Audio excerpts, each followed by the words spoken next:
खासतौर से जम्मू में जिस तरह से मिलिटेंसी बढ़ी है, आए दिन इनकाउंटर्स हो रहे हैं, उस पर सवाल सलमान निजामी ने भी उठाया है कि, और यही बात डॉक्टर फारूक अब्दुल्ला ने भी कही है कि कहने और करने में बहुत फर्क नजर आ रहा है।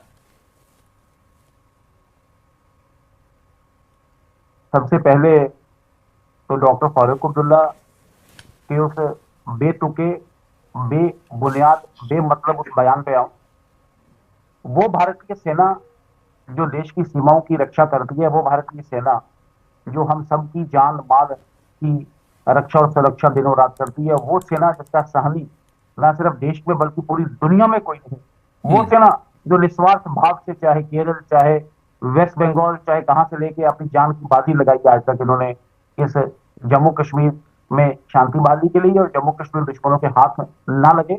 डॉक्टर फारूक अब्दुल्ला का ये बयान, इसके लिए नेशनल कॉन्फ्रेंस को बतौर पार्टी सबसे पहले देश से और देश की इंडियन आर्मी से माफी मांगना चाहिए। लेकिन इसी पॉइंट पे लेट अस रिमेंबर, हमें याद रखना चाहिए कि वही डॉक्टर फारूक अब्दुल्ला है कि जो जब कश्मीर जल रहा था तो वो लंदन में जिसे कहते अयाशी कर रहे थे। ये वो फारूक अब्दुल्ला है जो कश्मीरी हिंदुओं का इतिहास में आजाद भारत के बाद का, 47 के बाद का, बल्कि ना सिर्फ भारत बल्कि पूरी दुनिया का सबसे बड़ा नरसंहार की अध्यक्षता इन्होंने की कश्मीरी हिंदुओं के साथ जो हुआ। ये वो डॉक्टर फारूक अब्दुल्ला है कि जिन्होंने धारा 370 की वापसी के लिए जिन्होंने चीन की मदद मांग रहे हैं कि चीन आएगा तो हमें धारा 370 वापस देगा। ये वो डॉक्टर फारूक अब्दुल्ला जिन्होंने देश की प्रभुसत्ता और अखंडता पर जिसे कहते बार बार सवाल निशान उठाए। मेरा तो मानना है ऐसे बयानों के लिए ओवरऑल हम सब पॉलिटिकल पार्टीज हैं, political parties registered by the election commission of India, registered under the constitution of India. Bharat का संविधान हम सबके लिए